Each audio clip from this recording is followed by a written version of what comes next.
Hello everyone, आज की video में हम बात करेंगे important documents used in the formation of company. अब तक हमने पढ़ा था कि कंपनी का जब फॉर्मेशन होता है, स्थापना होती है, तो उसके लिए कौन कौन सी स्टेजेस को फॉलो किया जाता है। सबसे पहले आई थी promotion stage, after that incorporation stage, then capital subscription stage and उसके बाद हमारे बिजनेस का कमेंसमेंट हुआ था। ठीक है, अब हम बात करेंगे कि हमारे बिजनेस का जब फॉर्मेशन हो रहा है कंपनी का, तब उसके लिए कौन कौन से इंपॉर्टेंट डॉक्यूमेंट्स यूज़ किए जाएंगे। सबसे पहला इंपॉर्टेंट डॉक्यूमेंट है memorandum of association, then article of association and then prospectus. तो आज की वीडियो में हम डिटेल में MOA को कवर करने वाले हैं। ठीक है, अब सबसे पहले पढ़ते हैं कि MOA मतलब हमारा जो मेमोरेंडम ऑफ एसोसिएशन है उसका मतलब क्या होता है। मेमोरेंडम ऑफ एसोसिएशन कंपनी का एक चार्टर होता है, एक ऐसा पेपर जिस पर कंपनी की सारी डिटेल्स मेंशन होती है, जो कि डिफाइन करता है कि कंपनी के ऑब्जेक्टिव्स क्या क्या हैं, स्कोप ऑफ एक्टिविटीज़ मतलब कंपनी कौन कौन सी एक्टिविटीज़ को परफॉर्म कर सकती है, एंड कंपनी का आउटसाइड वर्ल्ड से क्या रिलेशनशिप है। It vents out the boundary with in which the company can operate. यह एक ऐसी बाउंड्री सेट कर देती है जिसके बाहर कंपनी काम नहीं कर सकती। Every company must prepare and register it's MOA with the registrar of companies at the time of incorporation. तो हर कंपनी को क्या करना होता है, MOA बनाना हर कंपनी के लिए नेसेसरी है और इसको रजिस्टर कराना with ROC registrar of companies के साथ। Every person transacting with the company is supposed to have full knowledge of the underlying activities of the company stated in memorandum of association। मतलब आप एक company के साथ work कर रहे हो, आप एक कंपनी के साथ ट्रांजैक्शंस कर रहे हो, आपको पता होना चाहिए कि हर कंपनी MOA को इश्यू करेगी ही करेगी, क्योंकि ये कंपनी का चार्टर है। तो जब हम एक कंपनी के साथ काम कर रहे हैं तो हमसे ये सपोज किया जाएगा, वो कंपनी यही सोच के चलेगी कि इन्हें हमारी कंपनी की पूरी नॉलेज है, क्योंकि हमने तो MOA इश्यू कर दिया है, एंड हमारी जो अंडरलाइंग एक्टिविटीज़ है, क्योंकि सब कुछ मैंशन है, सब कुछ स्टेट है हमारे मेमोरेंडम ऑफ एसोसिएशन। अगर हमने एक person enters into a contract with a company which is outside the scope of memorandum, then the company will not be bound by such a contract. तो हमने उस कंपनी के साथ कोई ऐसा कॉन्ट्रैक्ट बनाया जो वो कंपनी परफॉर्म नहीं कर सकती, लेकिन कंपनी को नहीं पता है कि ये बात हमें पता है या नहीं पता है। कंपनी ये सपोज करके चलेगी कि इन्हें हमारे बारे में सब कुछ पता है कि हम ये एक्टिविटीज़ परफॉर्म नहीं करेंगे, तो कंपनी उस वक्त पे बाउंड नहीं होगी। हम कंपनी के अगेंस्ट कुछ केस नहीं कर सकते कि इन्होंने हमारा काम नहीं किया, क्योंकि वो अपनी जगह वो बोल देंगे कि हमारे मेमोरेंडम में ये चीज़ पहले से स्टेटेड है कि हम क्या क्या एक्टिविटीज़ परफॉर्म कर सकते हैं। तो इस प्रकार से MOA में कंपनी की सारी डिटेल्स मेंशन होती है। अब कौन कौन से कंटेंट होता है मेमोरेंडम ऑफ एसोसिएशन में, मतलब कौन कौन से क्लॉजेस का लिखना मेन होता है। सबसे पहला कंपनी के मेमोरेंडम ऑफ एसोसिएशन में लिखा जाता है नेम क्लॉज को, फिर लिखा जाता है सिचुएशन क्लॉज को, ऑब्जेक्ट क्लॉज को, लायबिलिटी क्लॉज को, कैपिटल क्लॉज को एंड देन सब्सक्रिप्शन क्लॉज को। सबसे पहला है नेम क्लॉज। नेम क्लॉज में क्या होता है, this clause contains the complete name of the company. जो ये क्लॉज होता है, मतलब एक पेपर अज्यूम करके चलते हैं, उसमें फर्स्ट क्लॉज है नेम क्लॉज। नेम क्लॉज में कंपनी का पूरा नेम लिखा होगा। The company can choose any name subject to the following restrictions. Company कोई भी नाम चूज कर सकती है, बस ये 4-5 कुछ रिस्ट्रिक्शंस है, इनको फॉलो करना पड़ेगा। अगर कंपनी प्राइवेट है तो कंपनी को अपने नाम के पीछे, कंपनी का नाम है XYZ, कंपनी है प्राइवेट, तो कंपनी को लिखना पड़ेगा private limited, XYZ private limited. अगर कंपनी पब्लिक है तो कंपनी को लिखना पड़ेगा लिमिटेड, ABC कंपनी है तो ABC लिमिटेड। ठीक है, the name should not be similar identical to the name of any other company. हम किसी और कंपनी के नेम जैसा ही सिमिलर आइडेंटिकल नेम नहीं रख सकते। The name should not contain the word cooperation. जो नेम है उसमें कोऑपरेशन वर्ड नहीं आना चाहिए। The name should not convey any connection link of the company with A government department. ठीक है, अब बात आती है कि ऑल्ट्रेशन किस प्रकार से किया जाएगा नेम क्लॉज का। हमने कंपनी का कोई भी नाम रख दिया, अब हम उस नेम को ऑल्टर चेंज कराना चाहते हैं, तो कैसे होगा ये। एक company can change it's name by passing a special resolution bye obtaining a return approval of the central government. हमें सेंट्रल गवर्नमेंट की एक रिटर्न अप्रूवल चाहिए होगी, उसके लिए हमें एक स्पेशल रेजोल्यूशन पास करना होगा। नेक्स्ट है सिचुएशन या डोमिसाइल क्लॉज। इस क्लॉज में क्या होगा, contains the name of state in which the registered office of the company is to be situated. Name clause में सारा नेम मेंशन था कंपनी का। सिचुएशन या डोमिसाइल क्लॉज में कि जो कंपनी है उसका रजिस्टर्ड ऑफिस कहाँ है। It is necessary because a company gets the registration from the state only.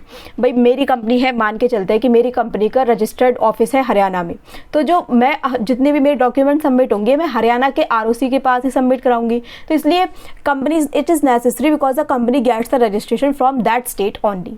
The registered office is a place where all the important documents of the company it's kept. Registered office क्या होता है, वो place जहाँ पर हमारी company के सारे important documents को रखा गया है। A company have a registered office when it treats its business activities और with in 30 days of its registration whichever is earlier. Company को अपना जो रजिस्टर्ड ऑफिस है वो ट्रीट करना होता है जहां से वो अपनी बिजनेस एक्टिविटीज़ को शुरू कर रही है, और या फिर with in 30 days of its registration, company ने जब रजिस्ट्रेशन कर लिया है तो इसके 30 दिन के अंदर, जो भी आप पहले कर रहे हो। अब इसका अल्ट्रेशन किस प्रकार से होगा, आप चेंज करना चाहते हो सिचुएशन क्लॉज को, तो एक स्पेशल रेजोल्यूशन पास करना होगा एंड हमें सैंक्शन को ऑब्टेन करना होगा of the registrar of both the states if the office is to be shifted from one state to another. हम हरियाणा में हैं, हम हरियाणा से अपना जो रजिस्टर्ड ऑफिस है वो शिफ्ट कर रहे हैं उत्तर प्रदेश में। तो अब हमें जो दोनों रजिस्ट्रार हैं, हरियाणा के रजिस्ट्रार के से भी हमें सैंक्शन चाहिए होगा एंड उत्तर प्रदेश के रजिस्ट्रार से भी हमें सैंक्शन चाहिए होगा। By passing a special resolution only if the office is to be shifted from one town to another in the same state। अगर हमें केवल एक ही स्पेशल रेजोल्यूशन पास करना होगा अगर ऑफिस हमारा शिफ्ट हो रहा है एक टाउन से दूसरे टाउन में, मतलब हरियाणा के ही हम हरियाणा में ही रहेंगे लेकिन हम टाउन को चेंज कर रहे हैं। By passing an ordinary resolution if office is to be shifted from one locality to another within the same town. अगर टाउन भी सेम है तब हम केवल एक ऑर्डिनरी रेजोल्यूशन पास करके उन्हें ये इन्फॉर्म कर देंगे। नेक्स्ट है हमारा ऑब्जेक्ट क्लॉज। अब ऑब्जेक्ट क्लॉज में क्या लिखा होगा, ये मेमोरेंडम का मोस्ट इंपॉर्टेंट क्लॉज है। इस क्लॉज में हमारी कंपनी के ऑब्जेक्ट के बारे में लिखा होगा कि हमारी कंपनी एस्टेब्लिश किस लिए हुई है। हमारी कंपनी की स्थापना इसलिए हुई है क्योंकि हमारी कंपनी के उद्देश्य ये है। This clause defines the powers of the company and it's limit. Statutorily, a company cannot do any business other than those stated in its memorandum। तो कंपनीज जो होती हैं उनको अपना जो ऑब्जेक्ट क्लॉज है वो 2 पार्ट्स में डिवाइड करना होता है कि कंपनी का मेन क्लॉज क्या है, मतलब कंपनी का जो मेन ऑब्जेक्ट है वो क्या है। Company has to state those objects for the attainment of which company is incorporated and those objects are helpful and related and incidental to attain the main objectives. ठीक है, मतलब हमारी कंपनी का main उद्देश्य ये है तो हम उसको स्टेट करके लिख देंगे कि हमारी कंपनी का मेन ऑब्जेक्ट है ये वाला। नेक्स्ट हमें एक ऑक्सिलरी और अदर ऑब्जेक्ट भी बताना होगा। These objects for the attainment of which a company if necessity arises can work on, nevertheless these are not stated in part first. मतलब हमारी कंपनी का मेन ऑब्जेक्ट तो ये है कि इससे हम पैसे कमाना चाहते हैं, इससे हम क्या चाहते क्या हैं बेसिकली। ऑक्सिलरी ऑब्जेक्ट में आ गया कि मैंने ये बिज़नेस इसलिए खोला है ताकि मैं अपने एम्प्लॉयज़ को अपने जो मेरा प्योर बिजनेस है उसके लिए ट्रेन कर सकूं। मैंने ये बिज़नेस इसलिए खोला है ताकि ये बिज़नेस के थ्रू मैं एड्स कर सकूं, प्रमोशन कर सकूं अपने जो मेरा एक पहले से ही एग्जिस्टिंग बिजनेस है उसके लिए। तो ये आपका ऑक्सिलरी या अदर ऑब्जेक्ट हो सकता है। ठीक है, अब जब कंपनी का एस्टैब्लिशमेंट होगा तो कंपनी का जो ऑब्जेक्ट है वो ये 3 ऑब्जेक्ट नहीं हो सकते। सबसे पहले हमारी कंपनी का जो उद्देश्य है वो इमोरल नहीं हो सकता। The object of the company should not be immoral, like prostitution है या फिर हमने बिजनेस शुरू किया कि हम यहाँ पर ड्रग सेल करने वाले, तो ये कंप्लीटली इमोरल है। इलीगल नहीं होना चाहिए। A company should not be established for any legal activity, like हम लॉटरी को ड्रॉ करवाएंगे, एक गैम्बलिंग हाउस हमने खोल दिया। अपोज टू पब्लिक पॉलिसी नहीं होना चाहिए, कोई भी ऐसी एक्टिविटी नहीं होनी चाहिए जो कि पब्लिक पॉलिसी के विरोध में जाए। अब इसमें ऑल्ट्रेशन किस प्रकार से होगा, अगर हम अपने ऑब्जेक्ट क्लॉज को ऑल्टर कराना चाहते हैं कंपनी को एक स्पेशल रेजोल्यूशन पास करना होगा। फिर हमारा लाइबिलिटी क्लॉज कि कंपनी की जो लाइबिलिटीज़ है वो क्या क्या होंगी। This clause defines the liability of the members of the company. ये क्लॉज डिफाइन करेगा कि कंपनी के जो मेंबर्स है उनकी लाइबिलिटी क्या क्या है। In case of companies limited by shares the liability of members is limited to the extent of unpaid amount of their share capital.